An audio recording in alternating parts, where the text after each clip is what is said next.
Welcome back to the Fuel Your Legacy podcast. Each week, we expose the faulty foundational mindsets of the past and rebuild a newer, stronger foundation essential in creating your meaningful legacy. We've got a lot of work to do, so let's get started. As much as you like this podcast, I'm certain that you're going to love the book that I just released on Amazon, Fuel Your Legacy, The 9 Pillars to Build a Meaningful Legacy. I wrote this to share with you the experiences that I had while I was identifying my identity, how I began to create my meaningful legacy, and how you can create yours. You're going to find this book on Kindle, Amazon, and as always on my website, samknickerbocker.com. Welcome back to the Fuel Your Legacy show, and today we have another great guest and great friend. I'm so grateful to have met Justin. I actually heard him first on a podcast that we were both on, Brad Lee's podcast, Dropping Bombs. He came on that a little bit after I had been on there, and I've been listening to that for a long time, heard him, and then showed up at an event that I was speaking at, and he was there also speaking at it. So it's just a really cool connection. You're going to love his accent. Love just listening to him talk. He could put you to sleep. I have a funny story about that actually, but not with him. But I was talking to somebody. We were went on a business trip. Business partner asked me this question, and apparently he was really tired. So I start answering the question. He's out in like 30 seconds. I was like, the heck, man, talking you to sleep. Anyway, super funny. But Justin Tidd, absolute killer in his field, in his industry, unlimited solutions, focused on helping you really optimize your life and live the best life you can through health management and becoming, just taking your life seriously from your physical perspective, your health, and then that makes the rest of your life easier. So I'm grateful Justin's taking the time. It took us, three months to get you on here, I feel like? Yeah, I think so, yeah. Schedules. We've been going back and forth. He's super busy. I'm busy. But we definitely wanted to make sure this happened. So Justin, go ahead and tell us your background. Like, how were you raised? How did you get up to where you are? And why are you so passionate about this mission now? Sure. Yeah. First off, Sam, thanks for having me on, inviting me on. It's been a pleasure knowing you and being friends with you from where we've become, here in the last few months. But, we all have our own story, and that story is also our unique brand. And it's interesting, of course I'm covered with tattoos, and a few years back I actually got a copyright tattoo, the copyright logo, because, to me, it's no one else can be me. And we have our own unique story. So, being copywritten, it was kind of a cool thing for me coming up with the story that I guess I'm about to share with you. And bro, I'll go deep with you with it. And I've told a few times how it's really interesting. But I grew up blue collar. My parents they worked 2 jobs. My mom and my dad. So my brother and I, my grandma watched us some. We were on our own a lot. But my parents just hard workers. We didn't have much. What I always say is, we didn't have enough for food stamps, but we didn't have, we weren't poor enough for food stamps, but we didn't have enough to really live, back then candy bars were $0.25. And if we were at the grocery store, I couldn't even get a candy bar when I was a kid. And so that was kind of the life, I guess, to give you a perspective of growing up. But I always saw my parents work extremely hard. Super proud of them for giving me a lot of that work ethic. And, when I was growing up, I was about 12 years old, and my uncle, he was a VP of a pharmaceutical company. Saw him once a year. And really, he was that one person in our family that did something different. And when I was 12, he flew my brother and I to Atlanta, Georgia. First time I ever flown, get to Georgia, see their house, Porsche, Cadillacs, Corvettes, boats, really big house. And I was just really like, wow, this is my family. And so I think early on at 12, that really, it pushed me into the light of really knowing this was my family. This is something that is achievable. I can have this. And at that point, I really wanted to change and really wanted to figure out how to do that. So I was always geared up, always grew up athletic, played sports, many different sports. And so as I grew out, high school and into college, life really, I learned how to grow up very quickly because I always knew I was going to be something. I don't know if that's something that people feel or know, but like I did, I knew that. I knew I was going to do something good. And so at that point in time, all I knew was, well, to get a good job, you have to have a bachelor's degree. So I went and got a bachelor's degree. And then I was like, well, at that point in time, early 2000s, well, everybody has bachelor's degrees. So how can I differentiate myself from that? So I got a master's degree in business. So that was educationally what pushed me in that direction. I never really had an entrepreneur in the family to show me what an entrepreneur path was. And so basically, as I was in college, getting out of college, I started working for a manufacturing company. And I knew at that point I just wanted an opportunity. Somebody give me an opportunity, I want to be really good. Sacrifice, do whatever it's going to take. What we always see the sayings is, champions do what competitors won't. And it's that mindset of I just need the opportunity. So I worked in that company every 2 years in outside sales. Every 2 years I got promoted all the way up to a chief sales officer and a board member. So traveling internationally, selling equipment globally. So that happened in that process of just, brick by brick, working hard, working my way up through a company. And so that was when I started my success of changing and adding the legacy that I was going to set for my children, because I broke the mold, getting into more of a corporate world, getting into more, making six plus figures.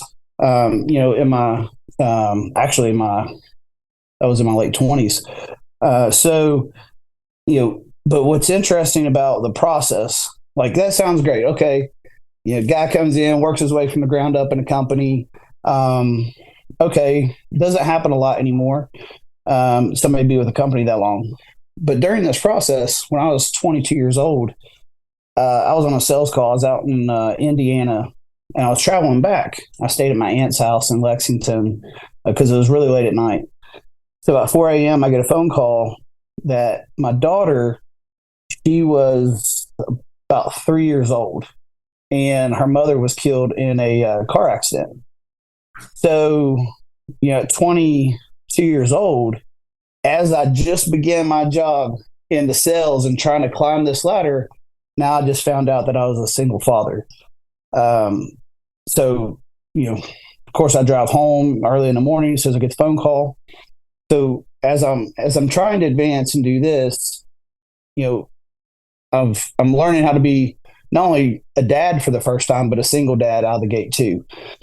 So nobody teaches you how to do those things. That's just one of those things that you learn, you figure it out. And so 2 years later, I ended up getting married, and I had my son, and that relationship didn't really work out. So really about 18 months later, I was back into now I'm a single dad with 2 kids, and I'm still traveling 30 weeks out of the year, trying to build this life, this legacy of trying to obtain wealth that I never, that was my goal growing up.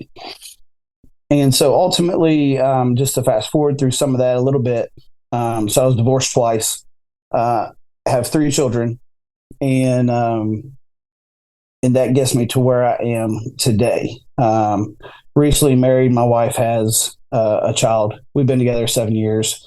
That was one of the learning lessons of being really young and falling into relationships, and then children coming out of that and learning how to become a father, become wealthy. But in that process, I really lost myself.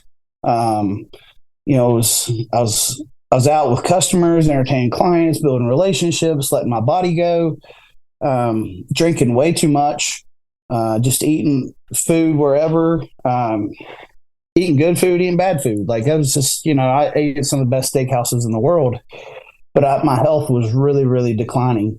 And in the process, I lost myself. I didn't really like myself, or what I always say is I like myself. I didn't love myself, if that makes sense. And so around 30 years old, this is about 11 years ago, I made a decision to get my health right. And when I did that, that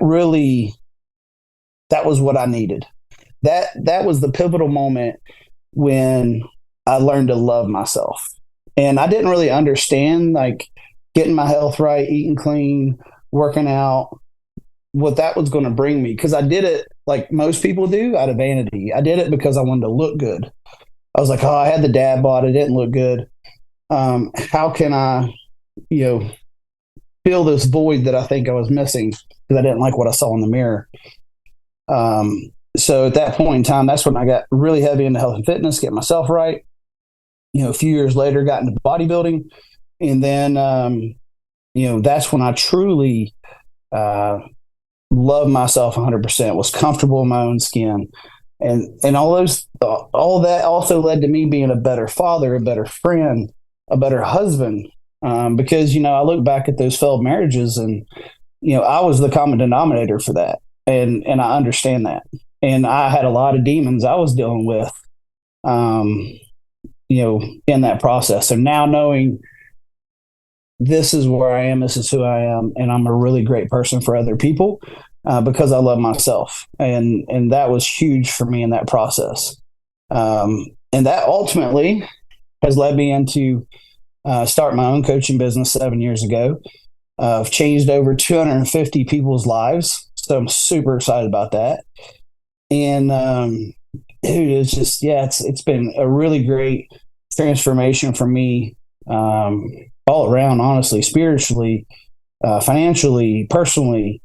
And so, that's kind of my story up until now, in a way. Awesome. That helps. Well, no, it does. And I love that. I'm curious. I'm going to go back quite a bit in some of these stories here because there's a lot to go there. But I want to just say, when I was actually going through the branding process for my own kind of company and what I wanted to stand for, Fuel Your Legacy, and I've revisited this branding process multiple times. Maybe this other thing would be better. Maybe this other name would be better. Maybe there's something deeper. But it always comes back down to, for me, fueling your legacy. And the reason is your legacy is what, like the end goal, what you want to happen. But there has to be something to fuel that. And that fuel can be motivation, inspiration. It could be money. Like, you could have all the best dreams in the world, but if you don't have anything to actually put it into action, then it doesn't matter, right?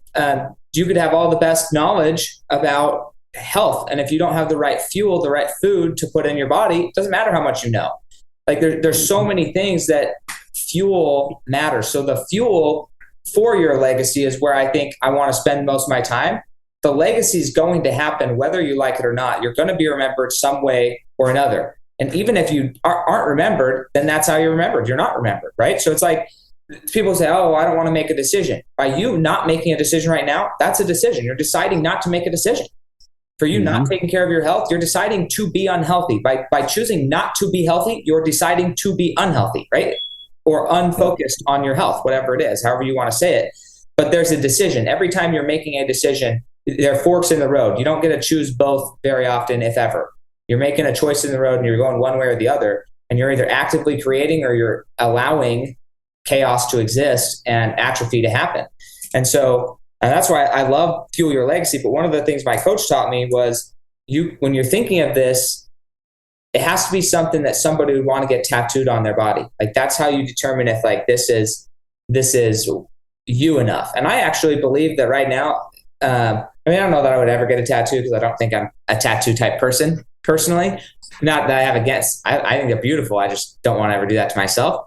But that's something that I feel comfortable representing. And I'll often leave the house and my pants have it on them, my shirt has it on, my hat has it on it. Like all of my clothes are representing this brand because I just feel so strongly about this idea and identity of branding your legacy. So when it comes down to copywriting, I think that's really cool that you copyrighted like, hey, I am me. There's no other Justin Tidd out there. Yeah. No other life experience, nothing. And what if we all treated our life with that much reverence and understanding that there's nobody else who's been through what you've been through? That's right. Yeah, and owning that story, right? That's the biggest thing is some people, it's not being a victim. It's understanding you went through this. How'd you get through it? Learn from it. We all have wins and losses. It's just a matter of how we deal with the losses. Does that become, you can think of it as a loss and that you're a loser and a failure, or you can think of it as you're winning because you're learning. And I think the moment someone can understand a loss as a win, just by understanding you're learning something.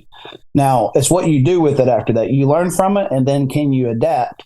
And that's the moment when someone can look at their life and the losses become wins, and you can be proud of, man, I had a crazy year. I learned a lot. I won over here.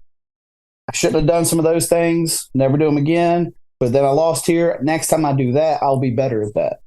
Right. And I think everybody goes through these things, but it really comes down to what are you learning from? One of the things that I've gained most out of my life, as far as one of my best questions that I ask myself, is what am I supposed to gain from this? And then how can I help somebody else with this experience? I went through this experience. How can I bless somebody else? And the reason I ask about how can I help somebody else is because when you have to teach something to somebody else, you learn it 10 times better yourself. And so if you're just like, okay, well, how can this benefit me? You're going to only see about a little piece of the lesson. Once you realize, hey, how do I transfer this lesson to somebody else?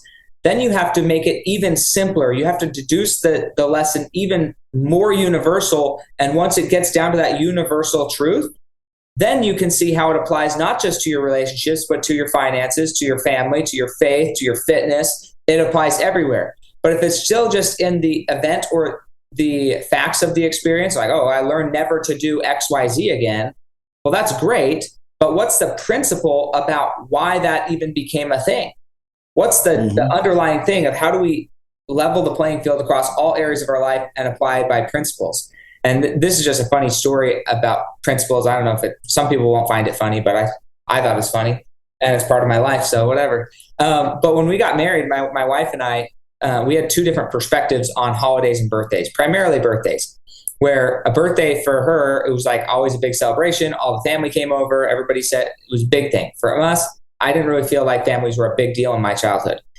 And not by anybody's fault, but just they weren't as big of a deal for me. And so when we were married, the first birthday, I was out doing summer sales, so I wanted to take a day off. So I made it this big deal for her, not because it was her birthday, because I wanted a day off, right? That's the truth. Selfish as it might be, I still made it a good day for her. Well, then the next year, her birthday was on like a Tuesday or something. So I was like, yeah, let's go out to dinner the Saturday before, and then I'm working, Well, I get home. She was not happy that I was working on her birthday or whatever. She didn't get the happy birthday text or a kiss or whatever. I was like, what's the big deal? And so then we continued to have this conversation for probably 2 or 3 hours of how she wanted me to celebrate her birthday because that's what somebody who loves her would do.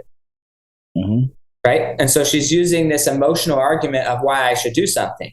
And the way my mind works is emotional arguments don't work on the principle level. On the principle level, you can't use an emotional argument because then what if my emotion says I don't want to celebrate birthdays? Then you should allow me not to celebrate birthdays if you love me. So who loves who? Yeah.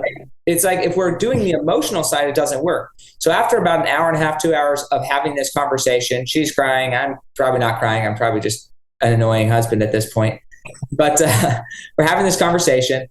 Finally, she's like, well, Sam, at work, because she's now lived with me for 2 years almost. She says, well, at work, when somebody asked you to go buy a book and says, hey, this is going to improve your life if you do this one thing, how quick do you take action? I was like, immediately, right? I believe that immediate massive action is the way you get the most change and the most production. Mm-hmm. So she's like, okay, so based on the principle of how you live your life, then if you see something that could improve a situation and somebody who you love and respect says this would improve the situation, you take immediate massive action, right? I was like, yeah. She's like, okay, so this is what needs to happen. I was like, great, birthdays are the best thing ever, right? And it sounds silly, and it sounds like, Sam, you're just being annoying, but what's really important is that that's a foundation of Charlie and I's relationship, that we don't emotionally manipulate somebody into doing something. We identify, hey, what's a value that you hold dear? And then let's identify if what we both want applies to that value and that principle. And so we can still live principle-based lives and not emotionally manipulate each other into doing something just for us or because we want them to or whatever. That crap doesn't happen in our life because the emotional manipulation isn't there. It either makes sense or it doesn't make sense. And we have that mutual respect for each other. I think that just this concept of really getting clear about who you are and what you want to do, and then having that respectful conversation could really make a big difference. I'm curious here where you said, I mean, I love this phrase. I've never heard it before. You were not poor enough for food stamps, but you didn't have enough to live on. I mean, that's a great quote right there. Talk a little bit more about that. How many siblings did you grow up with? And what was that like, kind of living as a latchkey kid with your parents gone and you just kind of having to figure out life? Yeah, so my brother was 3 years older than me. So we were relatively pretty close. And I was forced to almost grow up a little quicker even then because, if I was to hang out with him, I couldn't be annoying. And so it was, well, if I got to hang out with him, I had to be cool because he was older, whether it's his friends or just him. And the rule was the moment I was annoying, I was not allowed to hang out with him. Well, I didn't like that. So I wanted to hang out with him as much as possible. Fortunately, we both like sports. We grew up like a few miles out of the city, so kind of in the country, not really. But we had a massive backyard. We had at first we had one basketball hoop, and then eventually we got two. But okay, it sounded like full court, but it was like a mini full court, and our court was grass. So with a dirt circle in the middle. So we got real good at dribbling on, knots and things like that. So if we got to play on concrete, it was like heaven. So we ran around, ran on the riverbanks, did all the things up in the woods we weren't supposed to do. We used to hop trains. We used to remove the wood on the bridges the trains would go under and climb under and hang out, let the trains ride over top of us. We kind of grew up in the woods and nature. So it was a lot of fun. We definitely did stuff we shouldn't have done. We had some BB guns eventually, pellet guns, and we used to put our winter coats on in the summer and go outside and play war. And we would hunt each other down and, shoot each other with pellets. Yes. Dude, I did that too. So a question about that. Do you think that, because you're a parent, how many kids do you have now? 3? 3 plus 1. So yeah, 4. I think 4. Yeah. Was it hard for you when your kids were growing up to allow that, like knowing all the stupid things you did and that you survived? Is it hard for you to let your kids go do the same stupid things and just like allow them to be kids? Or is it like, yeah, no, I know what I got up to. If you get up to half of what I got up to, not happening.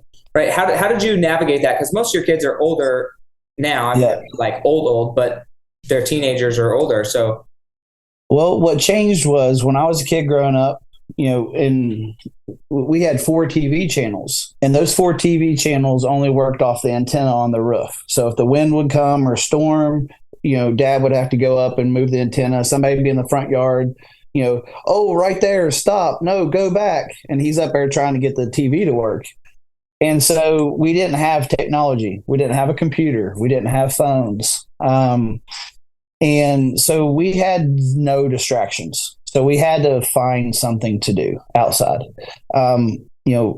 For my children, we have to try to manage technology, and it's really difficult, right? Because it's everywhere, and so we more would like, or we try to push them outside. We try to get them to go do things. We try to, put them in sports and activities and encourage them to go out with their friends. Almost like where I wish they would get out and maybe get into some of their own trouble riding bikes somewhere and riding through the woods, but they don't. Or they didn't. I'll say that. For me, it was the question you're asking is when it became difficult. It becomes difficult around 16, because around 16 they start driving, and now it opens up a whole lot of other choices, bad decisions, good decisions, speeding. When I was a kid and all that, we didn't have apps that tracked your speed. So now I literally get to see my kids driving way too fast on the interstate, and I'm just like, oh my gosh, like, what if I just didn't see that? Because my parents didn't see that, right? And I, of course, did a lot of that. I drove muscle cars and sports cars, and I drove way too fast. And I was out late and doing donuts in church parking lots and, all those things. But so that's probably harder for me as they're getting older is to see some of that, and, leaving their phones, sneaking out to their friends. And, now I got one in college. So seeing her try to learn and go through some of the bad decisions that I went through in college. And you want to, as a parent, you want to save them. You want to say, don't do that. It's a bad idea. And I've recently just came to an agreement with myself. My oldest is 19, and she's just got to figure it out. She's at the point where she's got to figure it out. And I can give her all the advice. I say, okay, here's your situation. Here's the best solution. Good luck. And honestly, and I have to mean it. And our relationship's actually gotten like 10 times better solely by me just saying, okay, it's your life. You got it. Sure. And so that's tough. That's tough because I'm just like, I know, I'm like, you're going to, in 5 years, some of those things you're going to say you wasted time, but sometimes they have to learn. If you don't do it, then you don't have that experience. And then what if that 5 years of wasted time now doesn't ever get experience, and she doesn't learn it was a waste of time. So then she ends up wasting 20 or 30 years doing stuff. It's so, anyways, parenting is one of the most interesting things. I love asking other parents who are farther down the track than I am, because I'm admittedly right in the beginning. I've got a 7-year-old, 5-year-old, and a 2-year-old little girl. And, it's like, how much do I parent versus how much do I just like, dude, you figure it out. Something that I just like thought of while you're talking is I just need to ask the question more. Hey, what did you learn from that? What did you learn from that? Let them explain what they're learning, so that if that's all they get, they walk into college, they walk into high school, whatever, and they know that whatever the heck they're doing, dad's going to ask them, hey, what did you learn from that?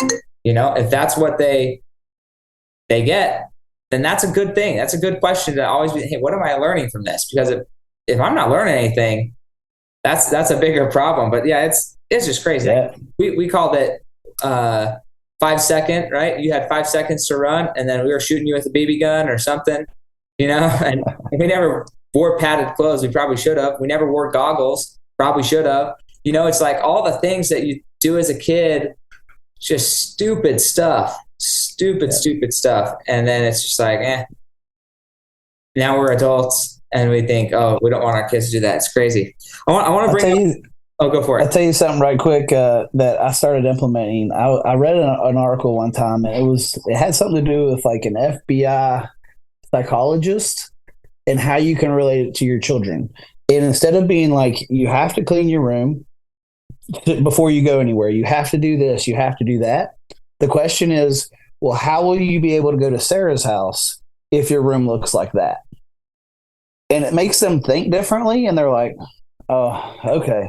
Instead of saying your room has to be clean before you go. I know it sounds crazy, but I started using it, and how are you going to be able to do this if this? And I'm like, it keeps the tension down. That's good, because that's what we need. My little 7-year-old boy. He's learning to put his sheets on his bed. And he's like, I can't do it. I'm like, dude, you can do it. I've seen you do it multiple times. You're going to do it. There's no question about that. It's just which side of the spanking do you want to be on? Do you want to do it before or after? You know? Yep. Probably not the best, but it is what it is. I don't know how to be a parent, so we're figuring it out. But I think this other thing that you brought up was really fascinating. And I'm curious about when you went and saw your uncle, who's a VP, first person you really see that was blood family that really become something different than what you were used to. Mm-hmm. I imagine that your parents knew that your uncle was wealthy. Yeah. Right. They had now being an adult, you can understand the difference of comprehension of knowing your brother's freaking rich versus you being poor, and your kid having that comprehension. Your kid is kind of probably still like enamored by it, like, oh, this is so cool. They don't comprehend all of the life choices that led one person to one place and the other person to another place, and having maybe the regret, resentment, whatever. So I'm just curious, you go to this experience, you feel a certain way. Wow, this can be done. I can do it. Coming back, was there ever any feeling some sort of way like, why didn't our parents have this? Why didn't this happen? And was there ever any conversation among you and your parents to try and explain those differences? I don't recall one, to be honest with you. You know, I'm sure I probably thought of it, and my brother and I probably maybe discussed or talked about it. But to be honest with you, I don't feel like it. I just felt like that was our life. They were doing the best they could. And for whatever the reason, you know, and I don't know, maybe since it was only one person in my family that I saw that had this life, because like they didn't have other friends that were wealthy. They didn't, you know what I mean? So it wasn't like I had friends growing up that their families were wealthy, you know, and I would spend the night at their houses or something like that. And I was like, whoa, wow. You know, you go to your friend's house, it's nice. And I'm like, huh, you got a satellite? Oh, wow. Yeah. I mean, Rich things like that. So rich now. yeah. So I think I was perpetually going through some of that already, that I had just already accepted it, that I just knew where we were and had accepted, you know, that's what the life. Yeah, no, that's cool. Just I talked to some people that experienced that differently. I was just curious for you. So another thing, I'm watching this Alexander the Great show on Netflix that just came out, which, you know, it's got its own things in it that's a little weird. But one of the things I thought was fascinating that they highlighted, whether this is true or not, I don't know. I'm not saying this is true. I'm watching a documentary that somebody's trying to feed us whatever they want us to see. Understand that. But this lesson was really fascinating. So they're talking about as Alexander comes to power and his mom, as soon as he comes to power, his mom goes down to the little dungeon area, the witchcraft place, and mixes up some medicine, but probably some hallucinogenic whatevers, and say, hey, and she says, we're going to go meet your real father. That guy that just got killed upstairs, who he believed was his dad the whole time. She said, hey, we're going to go meet your real father. And she, at that stage in his life, that pivotal moment, says, hey, you are actually the son of Zeus, right? You're actually a god.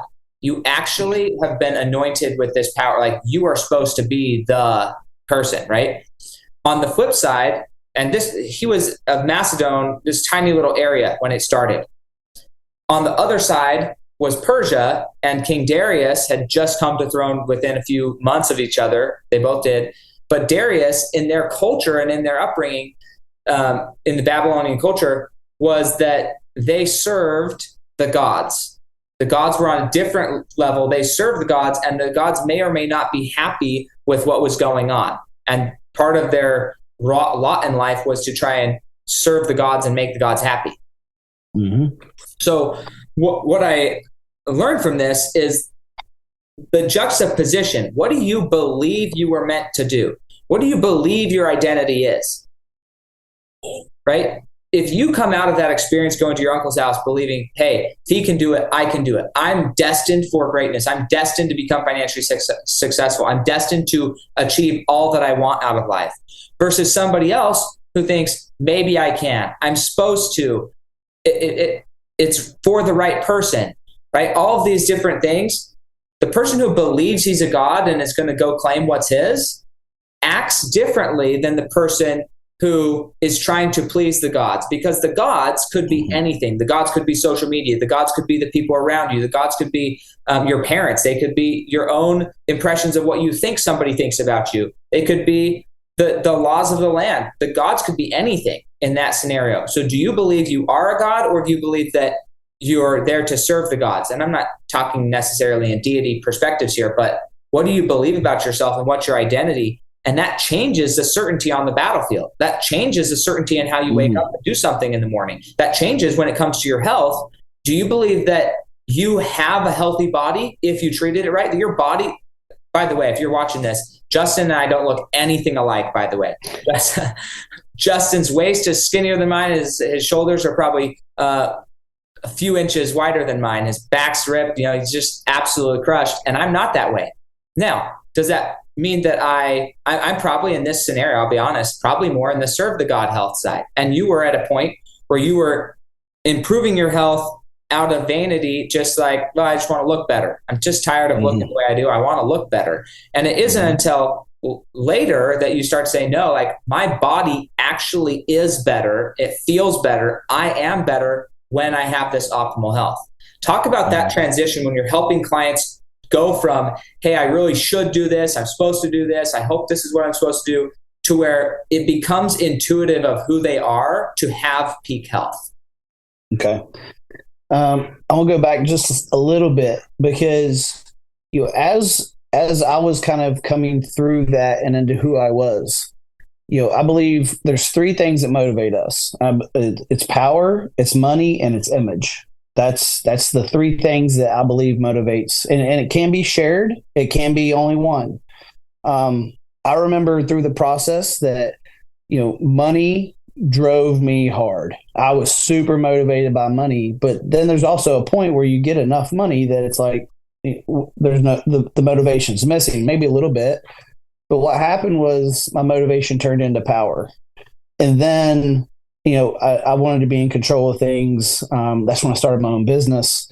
And the money was there, but now the power was super motivating for me. And I remember going through the process of years and saying, image will never motivate me. I remember specifically being cold, hard, dead, thought image would not motivate me whatsoever. Well, now it does to an extent. And the reason it does is because, I have to market myself. I have to keep myself in a certain shape. I have to market my clients. I have to do things that I need image through marketing, people on social media, on the internet, wherever, to see that. So now image is becoming more motivating to me as I go. So it's really weird to see that spectrum happen to get me there. When you say image, just ask this question here. So when you say image is motivating, is it even what I heard you say is what I don't think what you're saying. So this is what I want to clarify.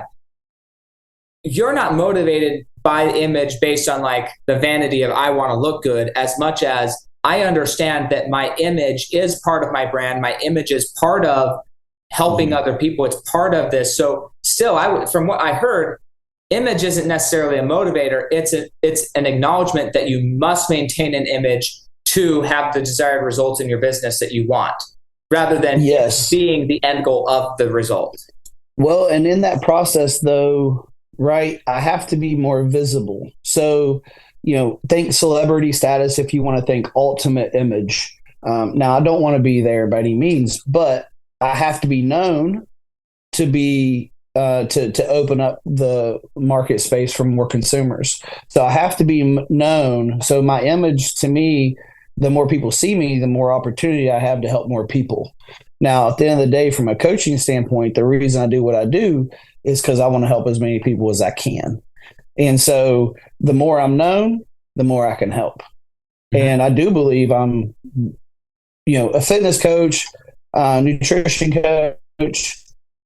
I do, without a doubt, believe I'm one of the best out there. I do care more. I've hired my own coaches. I do care as much as possible. My customer service is on the front end. I try to do other things with labs and blood work to make sure someone's healthy, not just going hardcore fitness nutrition and putting themselves maybe in a bad position with their health. So there's other things that I do that I pay attention to and try to stay on top of that diversifies me from just a typical fitness coach that's going to give you a plan, check in, I'll update it, kick it off, and move on. I actually care. I really care a lot. So yeah. Well, and I think that goes back to something else that you said, was champions do what competitors won't. And I think that there's a line in there where in the process, you start competing with finances, you start competing with other people. And then the question is, at what point does the competition fade? Because you're either on par and you're right there, or you're leading everybody in your circle and you're like, yeah, the competition is gone. Well, then what keeps you doing the champion level things after the competition is gone? Well, same thing in health. Once the competition's gone, what's going to keep you doing the healthy thing that a champion does? And I think that one big thing that separates a competitor versus a champion is champions see farther in and they see contribution. So rather than thinking of just like becoming the best themselves, a lot of the champions are thinking not just, can I become the best? Yeah, that's important. But how can I pave the way for somebody else to become better? How can I take my elite status that I was able to elevate myself above everybody and then pass that down? You see it with Michael Jordan. You see it with Kobe Bryant. You see this mentality that they actually start saying, how do we create a movement? How do we create change long-term in whatever industry? Even Taylor Swift, she's all the buzz right now, right? But she set a standard in music that she's refused to back down from. And she's changed a lot of the music industry because of her rules that she was going to abide by, who was going to buy her music, where people could hear her music, even if it potentially meant less sales, which in the end it didn't. But even if it did hurt her, quote unquote, she was going to stand by her guns and do the champion level thing of how can we change the industry? Yes, I have some clout. Yes, I'm moving into influence. But rather than just going with the flow and just being a competitor and start competing with all the other people, I think she was thinking, how can I be an industry leader? How can I change, tweak the industry where I pull myself out as the leader of the industry? And everybody has to do that themselves, even to the point of exercising. I used to go to the gym to exercise with my wife, and we'd put the kids in the daycare at the gym. Right. And about 6 months ago, we decided, no, we're not doing that anymore. We canceled our gym membership. And now we exercise in front of our TV. Right. We do dance videos, exercise, whatever. And it's not uncommon. I mean, all three of our kids, they're all watching it happen. Sometimes they're complaining, why do you have to exercise today? Right. But they all watch it happen. But often they're actually starting to do a few of the moves with us. They're starting to exercise with us. And I was thinking, I don't think I ever saw my parents exercise. Yeah, I know I didn't. 11 kids. I don't think I ever saw my parents exercise. And that's not like a good or bad thing. It's just like, I actually don't think I ever saw it happen. They maybe went for a walk occasionally. But now thinking about it, I was like, man, what is this going to do for our kids if they grow up the first 8 years of their life seeing their parents regularly exercising every morning without fail, except for Sunday. We don't exercise on Sunday, but every morning we're exercising 30 minutes. We go for a jog. We're doing this. What is that going to teach them, even if they don't know they're being taught it? It teaches them a lot, honestly, because I've had the fortune now to watch my kids as they've grown up and get older. And not only exercises, they're watching what you eat. And our generation, dude, our generation and then our parents, unless there was some profound somebody over that was into nutrition or sports, like eating healthy and understanding it was never passed down to our generation. It really wasn't at a very large scale. And that's why so many people in our generation are overweight or don't know how to cook or don't understand a meal plan. Majority of my clients are 25 to 45 years old. And they have no clue how to set up a nutrition plan or what to eat, how to eat consistently. They were never taught that. So if they were never taught that, they sure as hell can't teach their kids. And so watching my kids grow up now, my oldest is 19. She understands how to read macros in the back of a box and count calories and know, okay, well, if I eat that, I got to do this much cardio to offset these bad decisions. And I know I need to get enough protein in during the day. Same thing with our kids. They bounce in and out. Like, we don't require meal plans, sure, but they bounce in and out of wanting to do a meal plan or wanting to drop 10 pounds or, so we go back and forth with them, but they're understanding that to where My youngest is 13. She's a great distance runner, really, really great cross country and distance track and field runner. But she's just like, just tell me what I got to eat. She's super picky, like loves sugar and everything she shouldn't eat. But she's like on race days and training days, like, okay, what do I have to eat? Okay, I'll eat that. She eats it, doesn't complain a bit about it. And so, as they get older, they take all that knowledge and information. And all of my kids go to the gym, all 4 of them. They all work out either on their own. The 13-year-old, we do take her to the gym. The boys work out by themselves. One of them drives, so he'll drive the other. They work out by themselves, and our 19-year-old goes to the gym 3-4 days a week at college. So they watch, and we never forced any of them into the gym. We never forced them. We never said you have to do this. Yeah. Well, I think that's the main thing is what type of example are you setting? And that's that's another great question to ask yourself. What type of example am I setting for my kids? And maybe you don't have kids. Maybe you're listening to this, like, I don't have any kids, never plan on having kids. You're still setting an example for the people around you. Part of leaving a legacy, in my mind, is becoming a leader. And a lot of becoming a leader is not anything more than acknowledging that you already are a leader. Whether you like it or not, you are setting an example, and people around you are following or adjusting their life based off of what they see you do or not do. Whether you like it or not, it's something we can't control. That's something that's happening. Whether we like it or not, they're either deciding to be more like us or less like us based on what they perceive the outcome of our actions are, or what they like. And so if that's the case, then what type of example are you setting for the other people around you? And if you ask yourself that question and then ask yourself, are you okay with it? What type of example are you okay with it? So the first question we've really highlighted in this is the question of, how can I benefit from this? How could I teach this to somebody else? What am I gaining from this experience? All of those 3 questions, whichever one rings true to you, ask that question to yourself. But then ask yourself the other question of, what example am I setting for others? I know there's a lot of things that I've been through in my life that I focus, almost maybe to a detriment sometimes. Cause I don't know, it's like mourning or going through hard things. Is the example that it's okay to process your emotions? Is that a better example than to say, look, some things you just need to get on with life? That's also a good example. Like there's pros and cons to every way of being. And you just have to ask yourself, are you okay with the way that you're being? Yep. That's right. And it's just different for everybody.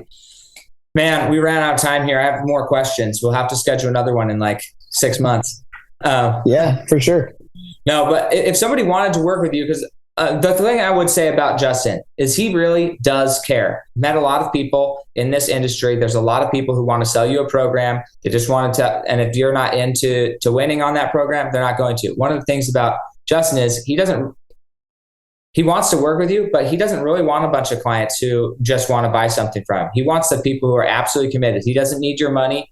He has a great job. He has a great business growing. He doesn't need your money. He would rather you get the change than get your money. Now, there's obviously an exchange of value there, and the people who pay attention often, but he actually does care. So if you are looking for somebody who actually cares to help you grow and change your body, your mindset, the way you view yourself. Just a funny example. I don't know, it was probably 3 years ago. I had always been fairly thin. I say fairly thin, around 150 pounds or so. And I remember going down the stairs of my office, and I had creeped up to probably around 165, 170. And the front of my body had a bunch of belly fat that was bouncing around. And I was like, this is weird. This is like not part of me. I don't identify with all this stuff. This is the strangest thing, And so what you view yourself as is ultimately what you're going to become. The neuroplasticity of your body demands that. And so one of the biggest things that Justin can help you with is not just the physical aspect, but transforming what's inside your head and how you view yourself and how you care about yourself. And that's the biggest change that has to happen. You start thinking a different way, you're going to start making different choices, and the end result will be that way. And what's more important is when you get to that ideal body, maybe you know the statistics, Justin, I'm curious, how many people lose weight and then regain it? Oh, I don't know that statistic. It is big, because what will happen is people will go through programs and then they go, okay, I did it, check mark, move on. But they didn't change their lifestyle. They didn't change those habits that they had literally been working on and creating. And so I've seen, I've probably, I will say 2 to 3 times, I'll take a client through a transformation. And over that 2 to 3 times, that's when the habits stick. And then they're forever on their own. They understand how to eat and do all those things. But there's a lot of people that revert back just for simply because they did a good job, they're happy, but then they're like, okay, I'm gonna go celebrate and do my thing. Next thing you know, they went right back to all those eating habits. Well, a lot of it too is their identity never changes. They never see themselves as a skinny. I don't want to say skinny, but like as a thin, fit, like healthy person. They still see themselves as a fat person or somebody who's unhealthy, who's getting healthy. Well, once you complete the getting healthy process, then you never changed your mindset to being a thin, healthy person or a fit, healthy person. You were always somebody getting healthier, or you were always somebody who was losing the weight rather than somebody who was a healthy person. This goes back to the Alexander thing. Are you somebody who's serving the God of losing weight? Or are you somebody, or how you look or whatever it is, or are you somebody who identifies as a fit specimen of a human being at your peak performance level, and you're going to not stop until that is accomplished, and there's never ever a time when it gets accomplished. So it's, how do you see yourself? I see it in finances. People are like, well, I'm going to pay off a bunch of debt. So they build this neural pathway of being a debt payer, and they pay off debt, tens of thousands of dollars of debt in a year. And they're like, I accomplished my goal. And then where do they end up? Right back in debt, because they never built the identity of a fiscally responsible, economically responsible individual.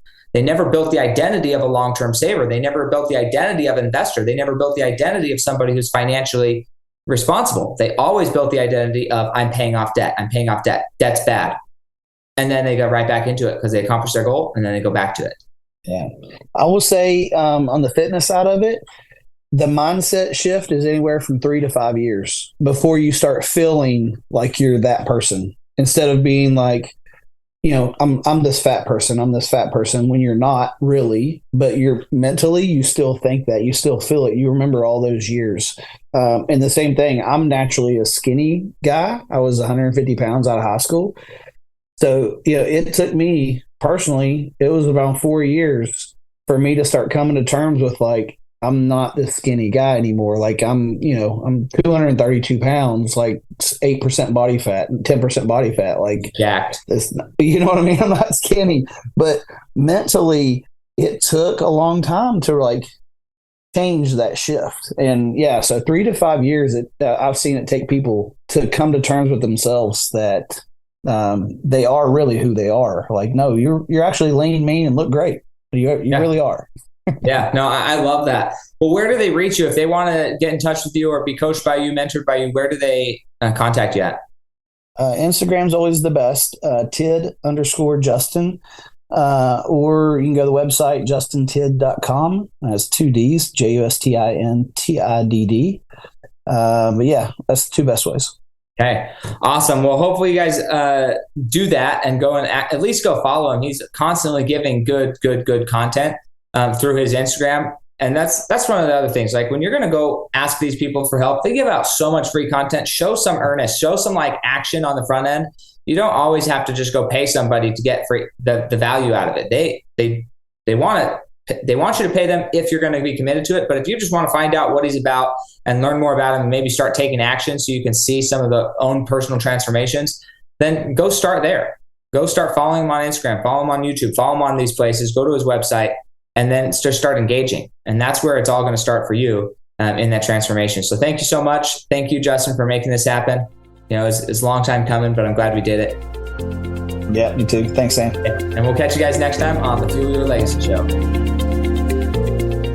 Thanks for joining us. If what you heard today resonates with you, please like, comment, and share on social media. Tag me. And if you do give me a shout out, I'll give you a shout out on the next episode. Thanks to all of those who've left a review. It helps spread the message of what it takes to build a legacy that lasts. And we'll catch you next time on Fuel Your Legacy.